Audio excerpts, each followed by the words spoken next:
Nah, saya ajarkan satu hal, kalau kita sampai pada bacaan Al-Fatihah tadi, jeda sejenak Bu, rasakan itu, minta.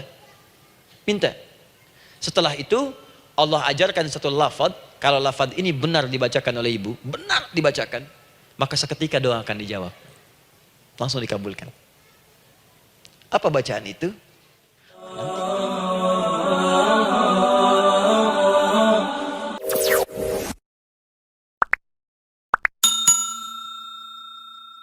Di dalam konteks pengabulan doa, kata Allah, ketika saya akan kabulkan. Kalau kamu punya masalah, kamu berdoa, saya akan kabulkan. Nah, kalimat Allah saya akan kabulkan ini bentuknya menggunakan mudhari. Ada hamzah di depannya, ujib. Artinya apa? Kalau ibu sekarang berdoa, saya akan kabulkan, kata Allah. Terus kamu berdoa, saya akan jawab. Nanti pun punya masalah di masa depan, kamu berdoa, saya jawab juga. Jadi artinya tidak ada doa yang sia-sia. Semua doa, ingat, sepanjang kita butuhkan, pasti Allah berikan. Doa ingin dijawab oleh Allah, maka kata Allah, kamu pun harus menjawab setiap seruanku. Jawab seruan Allah.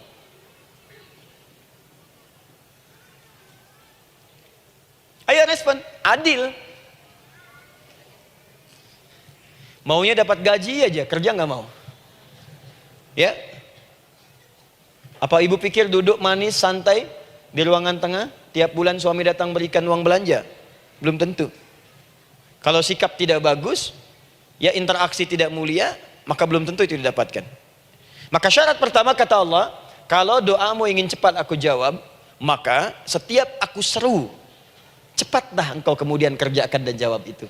Jadi ternyata seruan Allah itu terkait berkelindan dengan pengabulan doa. Jadi ketika ibu diseru oleh Allah, diminta diperintahkan sesuatu oleh Allah, sebetulnya itu kunci untuk mendapatkan jawaban doa kita, Bu. Dipanggil kita, ayo cepat datang ke sini, mau minta apa? Minta, saya kasih. Apa di antara kunci doa itu, Ustaz? Yuk kita lihat. Adalah jawaban dari seruan Allah. Apa di antara seruan Allah itu? Saya beri contoh satu misalnya. Allah perintahkan kita untuk sholat. Bahkan diseru, diingatkan 5 kali dalam sehari. Sholat. Bukankah kita diseru, Bu? Dipanggil 5 kali sehari untuk sholat? Allahu Akbar, Allahu Akbar. Ya?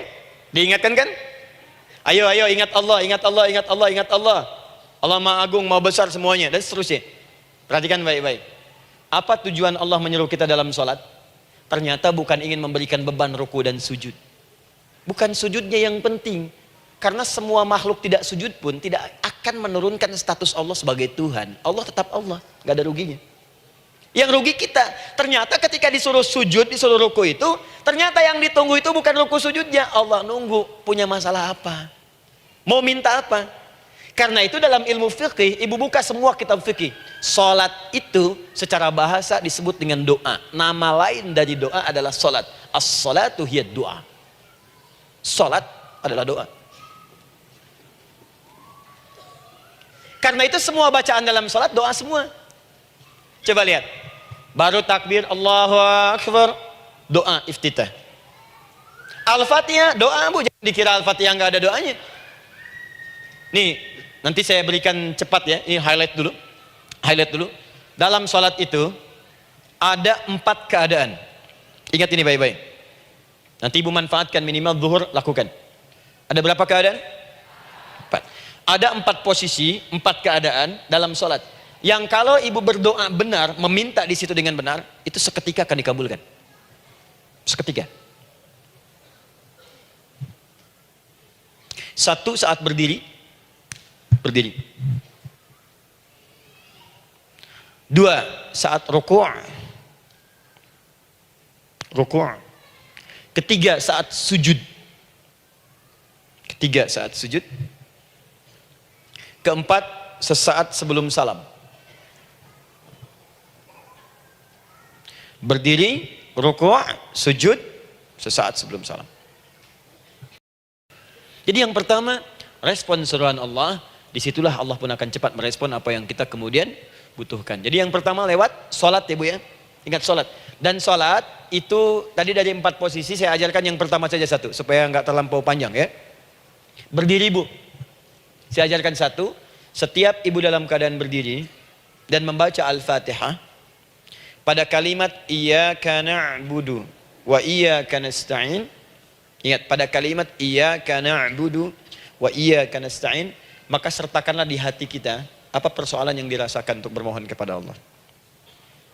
Saya ajarkan cepat, kalau ibu mau belajar lebih detail, ikuti kajian kami di fikih salat, sifat salat Nabi sallallahu alaihi wasallam. Nanti saya terangkan semua dalilnya, insyaallah sepanjang yang saya ketahui. Baik, dasarnya ini, dasarnya Quran surah ketiga ayat 38 sampai 39. Dan dikuatkan nanti di hadis qudsi. Ibu kenal Nabi Zakaria? Ya kenal ya. Ya selamat lah Bu. Alhamdulillah. Episode ke-15 kenal Nabi Zakaria, luar biasa. Alhamdulillah. Nabi Zakaria punya persoalan, sudah berumah tangga, belum ada keturunan, fisiknya sudah letih, rambutnya sudah memutih, dan mohon maaf istrinya divonis menopause dan mandul. Secara medis klinis. Apa yang beliau kerjakan? Sholat. Dalam sholatnya bermohon kepada Allah. Perhatikan permohonannya. Qala rabbi habli min ladunka dzurriyyatan thayyibah. Ya hunalika da'a Zakaria rabbah qala rabbi habli min ladunka dzurriyyatan thayyibah innaka sami'ud du'a. Ya Allah, aku bermohon kepadamu, anugerahkan aku keturunan. Semua mengatakan aku nggak mungkin punya keturunan. Hanya Engkau yang tidak punya batas dalam pemberian. Engkau pasti mendengar doa saya. Kalau pada yang maha mendengar tidak mengabulkan juga, lantas kepada siapa lagi aku mesti memohon? Doa ini dipanjatkan oleh beliau dalam keadaan sholat. Sedang berdiri dalam sholatnya. Jadi ibu maaf ya, tolong jangan salah berpikir. Semua nabi dan rasul, orang soleh sebelumnya itu sholat. Cuma kita lebih sempurna gerakan dan jumlahnya. Sempurna. Orang dulu sholat. Nabi Musa sholat. Quran surah 20 ayat 14. Nabi Isa sholat. Quran surah 19 ayat 31 sampai 33. Nabi Ismail sholat. Quran surah 19 ayat ke-55. Semua sholat. Sholat. Nabi Zakaria saat punya masalah sholat. Dalam berdirinya minta dalam sholatnya. Dari mana Ustadz tahunya beliau minta dalam berdiri dalam sholat? Ayat 39 ya baca. Quran surah ketiga ayat 39. Fanadatul malaika, maka doanya itu dijawab oleh Allah. Datang malaikat menyampaikan jawaban. Wa huwa qaimun yusalli fil mihrab. Sedangkan beliau masih berdiri dalam sholatnya di mihrab. Masih berdiri dalam sholat. Sholat. Di dalam sholat itu minta. Makanya semua bacaan sholat itu permintaan isinya. Dan dikabulkan oleh Allah. Anallaha yubashshiruka bi Yahya. Allah kasih kabar gembira, engkau akan punya anak, langsung namanya dari Allah Yahya. Artinya hidup yang mustahil menurut manusia. Lahir dari rahim seorang perempuan yang divonis menopause dan mandul menurut medis. Kata Allah tidak ada yang mustahil bagiku. Lahir dan hidup dia, Yahya. Kapan terjadinya? Sedang sholat. Kapan saat sholatnya? Berdiri. Nah yang paling menarik Bu, umatnya Nabi Muhammad SAW ditunggu oleh Allah 5 kali dalam sehari. Dan dimintakan sebelum sholat untuk menyiapkan permohonannya. Maka turunlah Quran surah kedua ayat ke-45. Ibu lihat ayatnya. Wasta'inu bis-sabri was-salah. Bahkan ditegaskan lagi. Di Quran surah kedua ayat 153. Paling kanan sebelah bawah. Ya ayyuhalladzina amanu ista'inu bis-sabri was-salah. Yang pertama nggak pakai panggilan iman. Wasta'inu, kata Allah, hei, kalau kamu punya masalah, jangan mengeluh, jangan berkeluh kesah, jangan terlampau banyak gelisah, cepat siapkan dirimu untuk menunaikan sholat. Siapkan permohonanmu, minta kepada aku lewat sholat. Kalau belum yakin, disebutkan imannya. Ya ayyuhalladzina amanu, hei orang-orang yang masih merasa punya iman, katanya punya iman. Jadi kalau ibu nggak mau minta lewat sholat, dipertanyakan imannya. Kamu punya iman gak? Kata Allah, yakin gak dengan saya? Kalau punya masalah jangan mengeluh. Datang pada saya minta. Lewat sholat, saya panggil sholat minta. Kalau masih merasa punya iman. Tuh, iman kita tuh dipertaruhkan di situ. Nah sekarang, saya berikan rumus bahasanya. Allah memanggil kita dengan bentuk jama, perintah jama. Wasta'inu, wasta'inu. Itu bentuk perintah. Wasta'inu, bentuk perintah.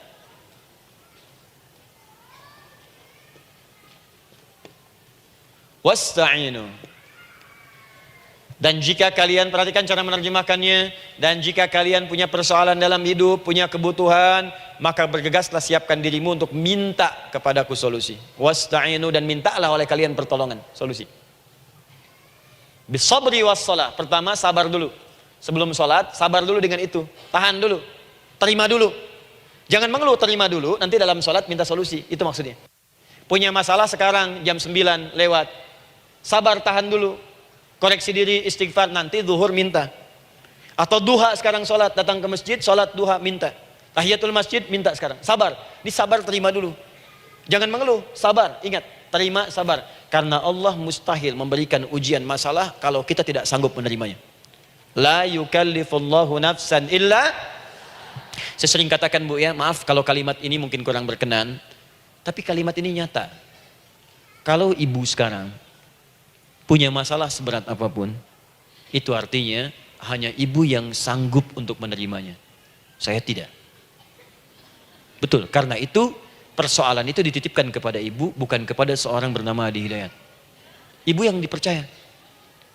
Ya, ibu dipercaya oleh Allah. Kenapa ibu tidak yakin dengan itu? Karena cuma ibu yang bisa mengatasi. Ibu yang mampu, saya tidak. Karena itu dititipkan pada ibu. Kaidahnya la yukallifullahu nafsan illa wus'aha. Allah nggak akan berikan beban ujian masalah kalau dia nggak mampu. Artinya kalau saya nggak mampu, saya nggak dikasih. Ibu mampu, ibu diberi. Jangan mengeluh. Kenapa mesti saya ya Allah? Kamu mampu. Ya Allah, why me? Why not? Kamu yang bisa. Nah sekarang wassalah, setelah terima itu, tapi juga jangan terlampau kepedean. Memang cuma saya yang mampu ya bikin status. Kemudian sholat, kita akan katakan, ya Allah, Engkau perintahkan saya untuk minta tolong. Sekarang saya akan minta kepadamu. Lalu kita katakan, maaf ya Allah, saya sekarang punya masalah, saya ingin bermohon kepadamu, saya ingin minta kepadamu ya Allah, saya mohon ya Allah. Maaf Bu ya, maaf ya, sebentar. Ibu kalau punya masalah sedikit atau banyak? Banyak. Yang punya masalah ibu saja atau anak juga punya masalah? Kadang-kadang, bukankah anak yang punya masalah ibu yang minta? Bukankah suami yang punya persoalan ibu yang bermohon? Iya kan? Karena itu, kalau kita ingin memohon kepada Allah dengan persoalan yang kompleks mewakili yang banyak, maka pertama kalimatnya diawali dengan huruf na. Berarti kami, kita, semua. Jelas ya? Nah. Ibu ingin robah kalimatnya minta tolong. Kata Allah, minta kepadaku pertolongan. Wasta'inu. Ibu ingin robah menjadi bentuk permintaan. Rubah kalimatnya menjadi nasta'in. Nasta'in. Nasta'in.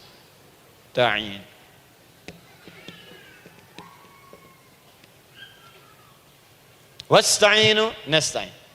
Minta kepada siapa tadi? Allah. Boleh minta kepada selain Allah? Tidak. Hanya kepada Allah saja?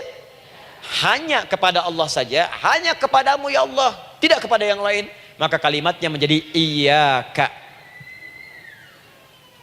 Iyyaka. Hanya kepadamu saja ya Allah. Engkau berjanji kalau ada masalah minta aku berikan. Sekarang hanya kepadamu saja ya Allah aku bermohon.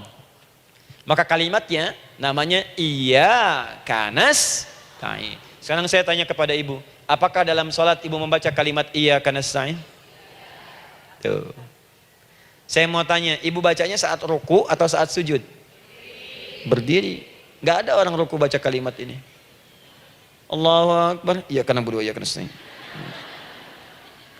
Berdiri. Iyyaka na'budu wa iyyaka. Nah, sekarang saya bacakan hadis qudsinya. Tersambung dari Nabi sallallahu alaihi wasallam. Qala Rasulullah sallallahu alaihi wasallam, qala Allah azza wa jalla. Allah langsung yang berfirman lewat hadis qudsi. Perhatikan bahasanya. Qasamtu shalah baini wa baina 'abdi. Saya bagi dalam salat itu dua bagian, antara hak aku dan hak hambaku. Wa li 'abdi ma sa'ala. Dan jika benar hambaku menunaikan kewajibannya dengan baik, menjaga hak-hak aku, maka pada saat itu apapun yang dia minta dalam salat aku akan berikan. Apapun. Kapan itu terjadi? Perhatikan kalimatnya. Idza qala al-'abdu, kalau hamba mulai membaca dalam salatnya, alhamdulillahi rabbil alamin, Alhamdulillah Rabbil Alamin. Qala Allah Azza wa Jalla, seketika Allah menjawab, hamadani abdi, hambaku sedang memujiku. Ibu ingat baik-baik Bu ya, ingat baik-baik. Setiap ibu baca Al-Fatihah dalam sholat itu Allah memperhatikan dan menjawab bacaan ibu. Tadi, masih ingat ketika saya katakan, wa idza sa'alaka ibadi anni fa inni qarib, Allah itu dekat. Ya. Wa idza qala al-'abdu ar-rahmanir rahim, kalau hamba melanjutkan ar-rahmanir rahim, qala Allah Azza wa Jalla, Allah langsung menjawab, athna alayya abdi, hambaku sedang menyanjungku. Wa idza qala al-'abdu maliki yaumiddin, ketika hamba berkata maliki yaumiddin, qala Allah Azza wa Jalla, Allah menjawab, majjadani abdi, hambaku sedang mengagungkanku. Sekarang perhatikan kalimat ini. Wa idza qala al-'abdu, jika seorang hamba berkata iyyaka na'budu wa iyyaka nasta'in, ya Allah, sekarang hamba salat ibadah atas perintahmu. Dan hamba minta, ya Allah, hamba punya masalah, hamba punya persoalan, dan kau janjikan minta dalam salat. Qala Allah Azza wa Jalla, Allah jawab, hadza baini wa baina abdi, inilah perjanjian aku dengan hambaku. Wali abdi, kalau hambaku benar salatnya sampai bacaan ini, masalah apapun yang dia minta sekarang aku akan kabulkan. Dalam berdiri. Cuman sayang, kadang-kadang dalam keadaan ini banyak yang tidak minta. Maka caranya saya sampaikan yang pertama, kalau ibu sudah sampai ke bacaan ini, iyyaka na'budu wa iyyaka nasta'in, sertakanlah dalam hati ibu. Gak usah dilafadzkan. Sertakan, ibu punya masalah apa? Atau secara umum minta solusi. Minta. Nabi itu kalau sholat, Nabi SAW kalau sholat, itu kalau baca ayat-ayat Quran, itu seringkali berhenti Bu. Sering berhenti. Kalau dalam ayat doa, beliau berhenti, mohonkan dengan baik. Kalau ayat-ayat surga, minta supaya umatnya ke surga. Ayat-ayat neraka, mohon supaya umatnya dibebaskan dari neraka. Minta. Kesaksiannya banyak. Hudzaifah al-Yamani pernah sholat di belakang Nabi, begitu. Abdullah bin Mas'ud radhiyallahu ta'ala anhu sholat di belakang Nabi, begitu. Ubay bin Ka'ab radhiyallahu ta'ala anhu sholat di belakang Nabi, begitu. Di kesaksian mereka sama semua. Makanya seringkali itu nggak sadar, enak sholat dengan Nabi itu. Nyaman. Kalau baca ayat surga seakan-akan pengen cepat ke surga. Kalau baca ayat doa berdoa, jadi nggak sadar. Rakaat pertama 100 ayat aja Al-Baqarah. Ya, kadang-kadang lewat ke Ali Imran. Pernah rekornya 5 juz 4 halaman, An-Nisa ayat 176 baru berhenti. Ya walaupun besoknya nggak pada ikutan lagi. Ya, karena merasa ini kapan rukunya gitu, sekarang atau nanti, sekarang atau nanti. Tapi enak. Nah, saya ajarkan satu hal, kalau kita sampai pada bacaan Al-Fatihah tadi, jeda sejenak Bu, rasakan itu, minta. Minta. Setelah itu, Allah ajarkan satu lafaz, kalau lafaz ini benar dibacakan oleh ibu, benar dibacakan, maka seketika doa akan dijawab. Langsung dikabulkan. Apa bacaan itu?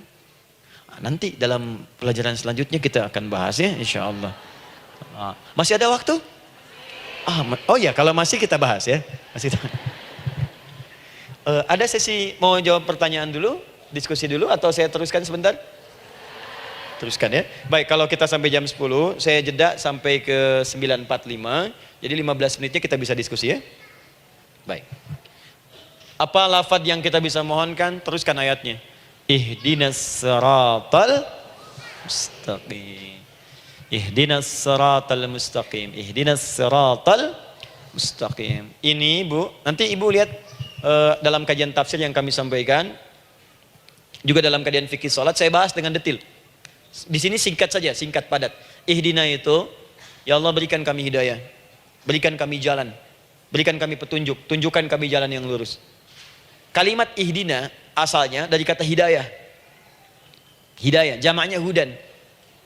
Ihdina, berikan kami hidayah, berikan kami hudan. Kalau tunjukkan kami jalan yang lurus, itu terjemahan Bu. Terjemahan. Kalau ibu ingin makna tafsir per huruf, per kalimat, bahkan per harokat, itu semua ada maknanya.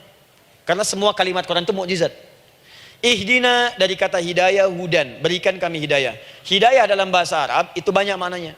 Bisa solusi dari semua persoalan. Bisa jalan menuju kemudahan. Bisa kesuksesan. Bisa petunjuk, banyak. Kalau dikumpulkan namanya hudan. Hudan.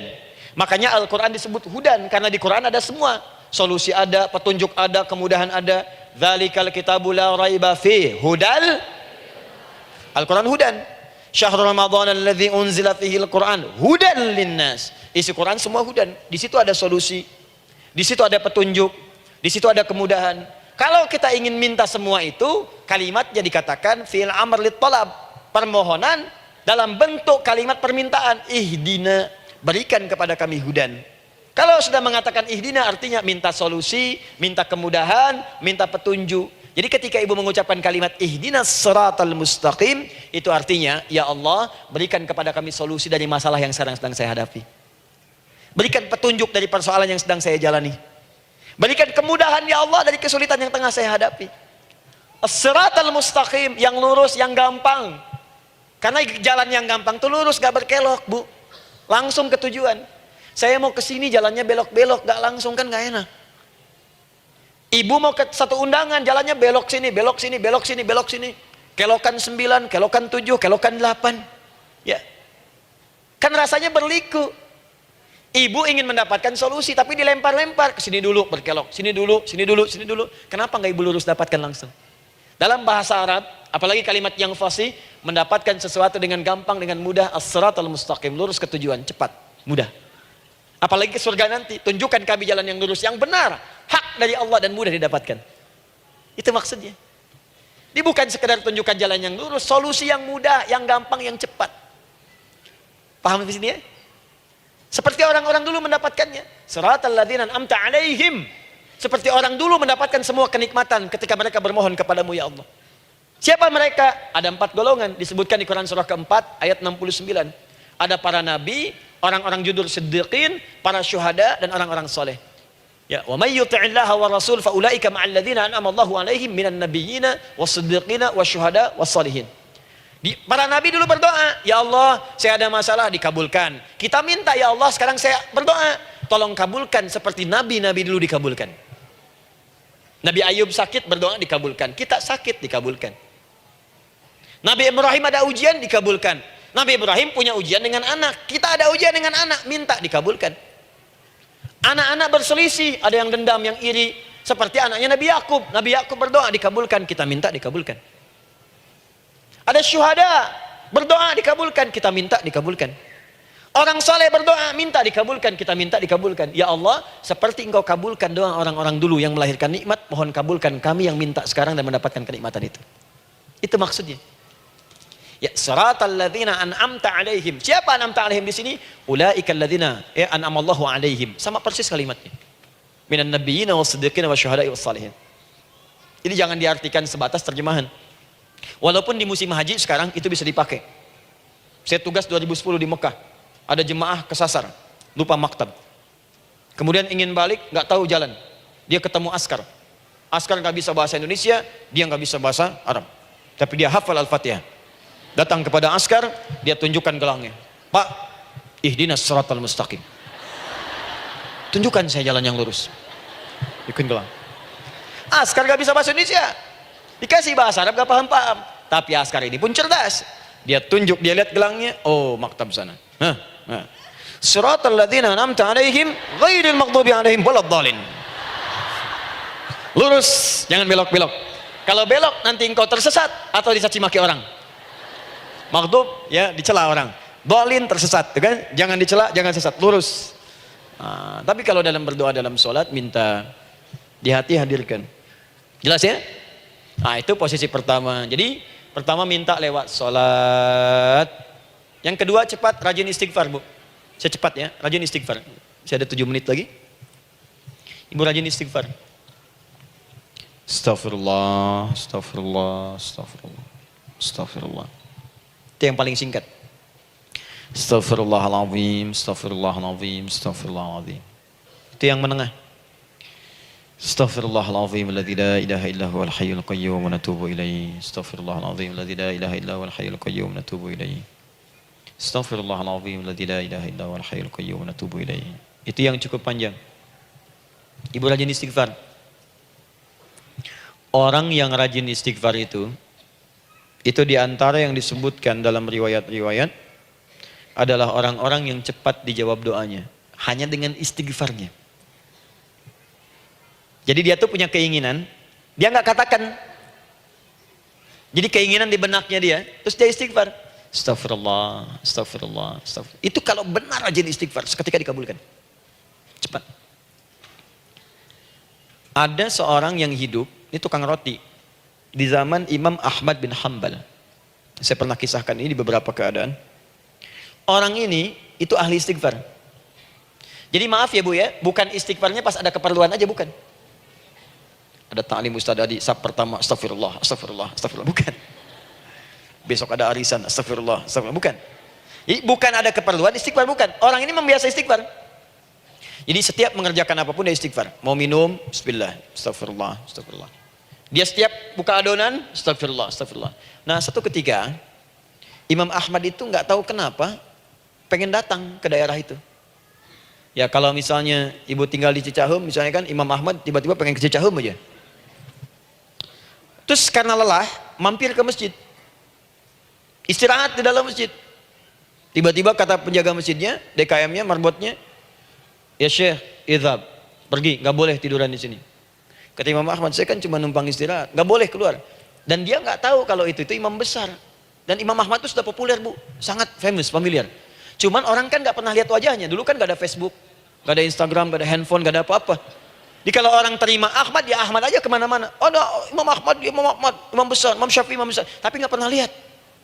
Sekarang kan udah kelihatan. Ya, udah kelihatan. Sekarang banyak.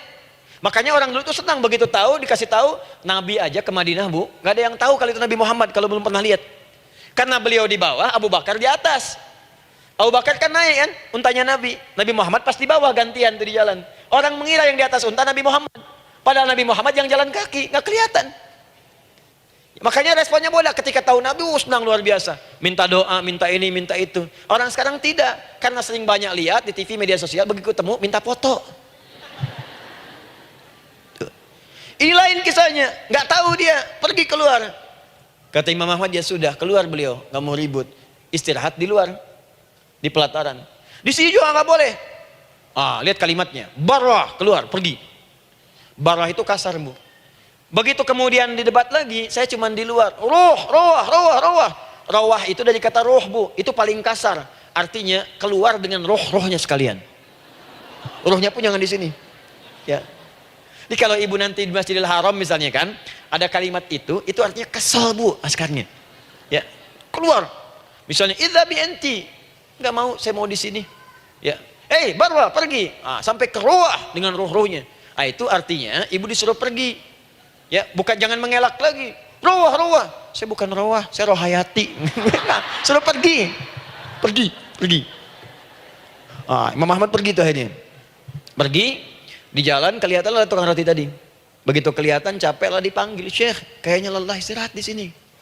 Dan tukang roti pun nggak tahu kali itu Imam Ahmad. Begitu istirahat, duduk, kelihatan Imam Ahmad setiap buka adonan, astagfirullah. Bikin lagi, astagfirullah. Imam Ahmad tahu faidah itu. Tapi ingin menguji tukang roti ini, ditanya. Ya akhi, kamu ini kenapa setiap Anda menanak adonan itu, tepung itu, Anda mengucapkan istighfar? Astagfirullah. Perhatikan jawabannya. Wallahi demi Allah, tidak pernah saya beristighfar dalam setiap aktivitas saya, kecuali Allah selalu mengabulkan doa yang saya mohonkan. Di setiap minta, astagfirullah, itu dikabulkan. Cuman satu yang sampai sekarang belum terkabul. Apa itu kata Imam Ahmad? Saya ini selalu bermohon kepada Allah, ya Allah, mohon sebelum saya wafat atau setelah ia wafat, pertemukan saya ya Allah dengan Imam Ahmad bin Hanbal sebelum saya yang wafat atau wafat Imam Ahmad. Kata Imam Ahmad, astagfirullah, Allahu Akbar. Itu mungkin yang memperjalankan saya kemari. Tiba-tiba pengen ke sini, sampai diusir keluar dari rumah Allah dari masjid, sampai di sini karena istighfar Anda. Sayalah Imam Ahmad bin Hanbal. Astagfirullah. Imam Ahmad ke situ datang. Tolong jangan lakukan pada saya. Salah di hidayat ya Allah. Astagfirullah. Saya jawab lagi dari sana. La haula wala quwata illa billah. Ini istighfar. Nah, kapan istighfar yang baik? Istighfar yang baik dilakukan setelah tahajud sebelum fajar. Saya ulang ya. Setelah tahajud sebelum fajar. Dalilnya Quran surah ke-51 ayat 18. Baca dari ayat 15 sampai 18-nya. Jadi ibu kalau mau seperti itu, rajin tahajud dulu bu. Tahajud. Setelah itu biasakan istighfar. Itu latihan dulu, itu baru latihan. Ingat ya, istighfar menjelang fajar di waktu sahar, itu baru latihan. Astagfirullah. Nanti kalau sudah banyak latihan, ibu akan refleks. Mau duduk masuk mobil, astagfirullah. Duduk mau makan, astagfirullah. Ya, kadang-kadang ibu mau ambil handphone, astagfirullah. Itu refleks di lisan kita keluar. Ahli istighfar itu nggak direncanakan keluar di lisannya. Astagfirullah. Kalau sudah seperti itu, berbahagialah. Karena apapun kadang ibu inginkan, sepanjang itu ibu butuhkan, seketika dikabulkan. Yang ketiga, ini amalan yang paling dahsyat. Amalan yang ketiga ini adalah amalan yang dikerjakan karena cinta kepada Allah Subhanahu wa taala. Mahabbatillah, kecintaan kepada Allah. Amalan yang dikerjakan karena cinta kepada Allah Subhanahu wa taala. Amalannya mencintai Allah. Beda bu. Salat dengan cinta dibandingkan dengan salat karena memenuhi kebutuhan atau kewajiban saja, itu akan lain. Ibu kalau benar-benar mencintai Allah, maka dalam salat pun persiapannya akan beda. Saya beri contoh gini ya. Dari pakaian akan lain kata Al-Quran. Quran surah 7 ayat 31. Ya bani Adam khudhu zinatakum inda kulli masjid. Hei anak cucu Adam, kalau ada panggilan dari masjid, kenakan pakaian terindahmu. Di orang-orang yang mencintai Allah saat akan sholat, dia akan perhatikan dari pakaiannya. Jauhkan dari yang haram. Terus cari yang paling baik yang dia kenakan. Gak akan sembarangan. Kalau ibu pakai mukena juga cari mukena yang paling indah. Bukan karena pengen dilihat orang. Karena ingin Allah menyaksikan sholat ibu dalam keadaan yang sempurna. Wudu itu hati-hati gitu. Quran surah ke-5 ayat ke-6. Ya ayyuhalladzina amanu idza qumtum ila shalah faghsilu wujuhakum wa aydiyakum ilal marafiq wamsahu bi ru'usikum wa arjulakum ilal ka'bain. Jika ada orang beriman mencintai Allah, mau salat dia mau wudu, wudunya enggak akan sembarangan, Bu. Cuman basuh. Ya, bagian kepala juga harusnya kepala, dia rambut, takut selesai. Sampai ke kaki cuma disodorkan di keran, beres. Itu sih anak kecil juga bisa. Orang ini lain. Dia akan pelan-pelan dilihat secara sempurna. Hati-hati, kerjakan karena Allah, karena ingin baik. Kalau orang sholat hanya kebutuhan saja, maka yang penting dia takbir sampai salam selesai. Tapi ini tidak, dia akan pelajari bagaimana Nabi mengajarkan sholat yang benar. Bagaimana bacaan saya benar. Dia belajar ngaji supaya benar bacaan Fatihahnya. Dia belajar dengan baik supaya khusyuk di dalam sholatnya. Dia pahami satu-satu. Apa artinya Allahu Akbar, apa artinya Subhana Rabbiyal Azim, apa artinya Subhana Rabbiyal A'la, apa artinya Sami Allahu liman hamidah. Dipahami. Di begitu dia sholat dan baru takbir sudah paham misinya. Jika ada orang seperti ini, dia mengerjakan apa yang Allah perintahkan karena cinta dengan Allah. Dia berzakat karena ingin mencintai Allah. Dia berinfak karena cinta dengan Allah, bukan karena uangnya. Pokoknya kalau orang cinta itu, Bu, setiap pecinta dia akan memberikan apapun pada yang dicintai. Walaupun tadi minta. Dan pecinta itu sifatnya, kalau yang dicintainya senang sesuatu, akan otomatis ikut senang. Ibu misalnya senang ya dengan pasangan sebelum menikah. Pasangan senang kucing, ibu akan terpaksa senang kucing. Ibu cinta dengan anak, semua akan diikuti apa yang diinginkan. Seperti itu, cinta itu butuh pembuktian.